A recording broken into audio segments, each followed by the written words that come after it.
Today I got in a V6 Dodge Dakota. This is an incredible, wonderful, big deal, guys. This is such a rare truck to find, especially one on the road today that's not all beat up and battered and torn up. This one is absolutely immaculate, guys. It does have 27 on the miles, but that's not a big deal at all. It has a few upgrades to it. Beautiful interior, guys. And then coming around to the side of it, perfect paint, no flaws, nothing like that.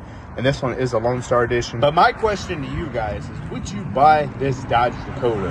I honestly would, without a doubt. It is just a beautiful, beautiful truck. I would most definitely buy this Dodge Dakota. This is a beautiful, beautiful truck, guys. Check it out.